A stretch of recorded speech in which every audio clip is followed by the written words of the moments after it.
from what was written in this report, an accident.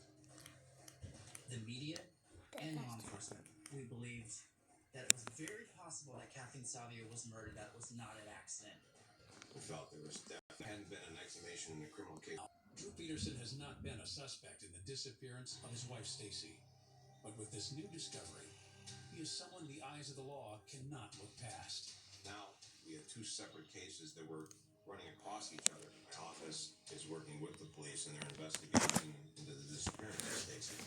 And at the same time, we're looking at the questionable death of his prior wife, Kathleen Savio. So, you're dealing with a policeman and potentially two murdered wives.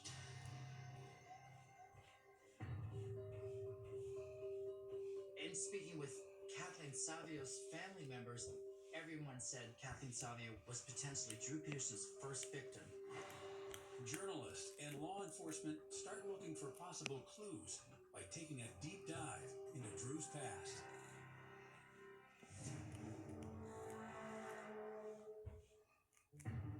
Drew Peterson grew up in suburban Chicago. He went to Willowbrook High School. Drew was a military policeman. I'm Joe Hosey. I'm a reporter. I covered the Drew Peterson case.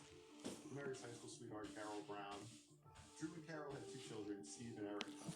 After he got out of the Army, he and worked in Bolingbrook as a police officer. He joined Bolingbrook Police in 1977. 2 years later, he was named Police Officer of the Year.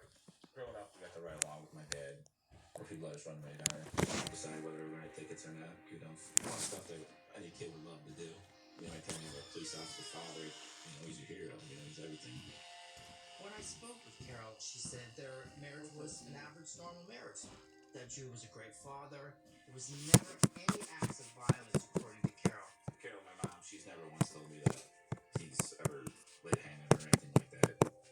Are Drew and Carol really so happily married? Or is there more to what meets the eye?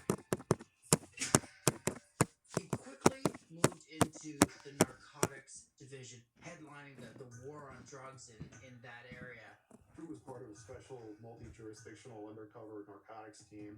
He Where put are his you hair recording? long, he had facial hair, he started with the bar. He loved talking about how he could fool people into thinking he was a drug dealer or a drug buyer. He had to be really, Yeah, really it's getting hard longer. for people to believe who he was. I'm sure it affected him. Being an undercover police officer, you can do all of the things the criminal does, but you know that you don't have to pay the price. I'm Dr. Jeff Gardier. I'm a clinical psychologist. Most law enforcement understand the roles and can go back to regular existence, but there is a minority of individuals who lose themselves in that role. Is it possible that Drew is taking advantage of his position of power? For him, it's more of a thrill. Look, I get to go be undercover and go hang out with all these bad guys, and they look at me like I'm one of them. And I have a girlfriend over here that I have to keep up with. And then he would leave that life to come home to Carol. Drew was able to live two lives simultaneously. You know, the old joke they said was they'd have to lie to their girlfriends to get home to their wives. You know, he was good at it. After 10 years of marriage, Carol realizes Drew is no longer the man she married and wants a divorce. His infidelity causes his first divorce. Drew, someone else. I met Drew. I was working part-time at a gas station, and somebody in the law got me for gas, so we called the police, and he was the officer that showed up. I'm Kyle Morrison. I was engaged to Drew Peterson. I was very young. I was 20 years old. He was 27, divorced, had two small children. My family really liked him. He was a really nice guy, very charming. And he was a police officer in Bolingbrook. We were engaged probably within 4 months. Kyle is impressed with the successful cop and father, but the relationship isn't working out for her, and she decides to call it quits. It was suffocating and stifling.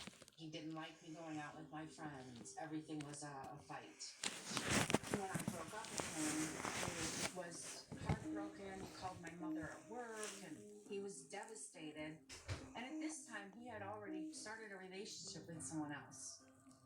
It's crazy. continued to harass me afterwards. I was going to work one day. Drew pulls up in a squad car with a woman officer. He gets out and he's smiling and it's all funny. And he says, "You're under arrest." And I said, "For what?" He said, "Because you have all these unpaid parking tickets." So literally put me in the police car.